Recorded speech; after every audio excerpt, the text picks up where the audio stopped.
આપણી સાથે ચર્ચા કરવા માટે જોડાઈ ગયા છે પ્રેમ ઠક્કર, જે લોક સાહિત્યકાર છે. સ્વાગત છે આપનું ભારત ટાઈમ્સ ન્યૂઝમાં.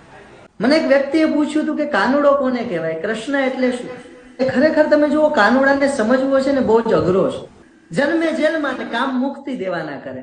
એ ગોપીઓના વસ્ત્રની ચોરી એ કરી શકે છે, દ્રૌપદીના ચીરને પૂરી એ શકે છે, રણ સંગ્રામમાં જઈને શંખે વગાડી શકે છે, અને ગોવાળિયાની વચ્ચે રહીને વાંસળી એ વગાડી શકે છે. આ બધુંય કરવાની જેનામાં તાકાત હોય ને એને કૃષ્ણ કહેવાય છે. મથુરાની જેલમાં એમનો જન્મ થયો ને જન્મતાની સાથે જ સગા મા બાપથી અલગ થવાનું. ગોકુળમાં ગયા, સમજણા થયા, હજી તો માંડ ઉછેર થયો ત્યાં ગોકુળ છોડવાનો વારો આવ્યો. પ્રથમ પ્રેમ રાધાને છોડવાનું થયું. ફરી મથુરામાં આવ્યા, સગા મામા કંસનો વધ કર્યો, અને ત્યાંથી જેવી મથુરાની ગાદી મળવાની થઈ ને ત્યાંથી સાંદીપની ઋષિના આશ્રમમાં જવાનું થયું. અભ્યાસકાળ શરૂ થયો, ત્યાં સુદામા સાથેનો પરિચય થયો. ત્યાર પછી મોટા થયા, ભણ્યા સાંદીપની ઋષિના આશ્રમમાં. ત્યાંથી દ્વારકા નગરી પ્રસ્થાપિત કરી, અને જેવું દ્વારકાનું શાસન સંભાળવાનું આવ્યું ને ત્યાં હસ્તિનાપુર જવાનો વારો આવ્યો. મહાભારતનું યુદ્ધ શરૂ. પોતાના જ નિર્માણ કરેલા માનવો એકબીજાનું સંહાર કરતા એ જોઈને ધર્મની સ્થાપના કરી. હસતા મોઢે ગાંધારીનો શ્રાપને સ્વીકાર કર્યો છે, અને ત્યાર પછી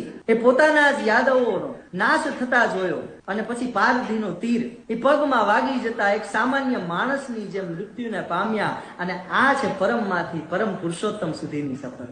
એક જ શબ્દમાં જો કૃષ્ણને વર્ણવો હોય ને તો કૃષ્ણ એટલે ઉત્સવ, સેલિબ્રેશન.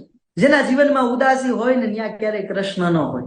મારે સંદેશ આપવો છે આજે આપની ચેનલના માધ્યમથી, કે જે પણ યુવા વર્ગ આજે મને સાંભળી રહ્યો છે એમને હું એક સંદેશ આપવા માંગુ છું કે રામ છે ને એ કરે ને એમ કરાય, અને કૃષ્ણ કહે ને એમ કરાય. કૃષ્ણ કરે એમ ન કરાય. એની લીલાઓ તો અપરંપાર છે.